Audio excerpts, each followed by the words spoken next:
no right or wrong answer. I think it's good to get a deal done. Yeah.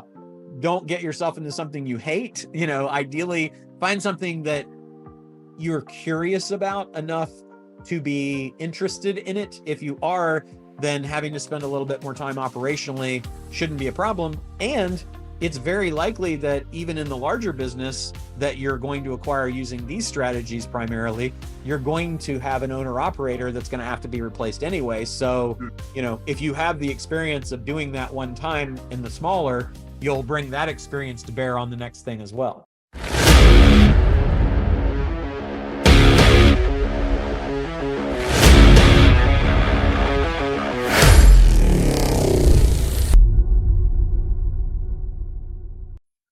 So Roland, I'm kind of debating or struggling, I don't know what the right word is, between two different acquisition kind of strategies. The first one is going after kind of a smaller deal, profits of or STE of 250 to maybe a million.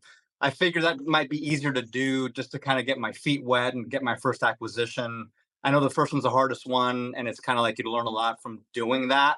Sure. But my concern there is that there wouldn't be enough meat on the bone. I would maybe have to do more work on the business itself and not be able to maybe hire an operator. But I definitely want to be above the business and kind of be a deal guy and not necessarily work in a business versus going for a bigger deal, like a 2 million plus kind of EBITDA deal where, it's worth my while and just a bigger deal. But I feel like that would just kind of be a harder kind of deal to close. And so I'm just wondering what your thoughts are about that kind of struggle, and if you have any advice as to which kind of way to go there. Yeah, again, there isn't a right or wrong answer. The work to do the deal is about the same on both of those size deals. The bigger issue, I think, would be deal flow because there are a lot fewer $2 million profit companies than there are under 2 million profit companies. And the competition that you've got because private equity is competing with you there with cash much Yeah. more than in the smaller companies. So so the likelihood of closing one of those deals is lower and it might take you more time. Mm, If the smaller deal you can do and get it under your, belt and have the confidence and the experience of doing that so that you're like feeling, yeah, I definitely do these deals. If that requires more effort or time on the operational side than you want to invest, I would look at that as an investment and say, I am making this investment. This isn't what I ultimately want my go forward to look like, but I believe investment is worth the cost to get this thing done and have this experience so that going forward, I will understand all these things. And I'll be able to do a deal quicker with less competition. So, no right or wrong answer. I think it's good to get a deal done.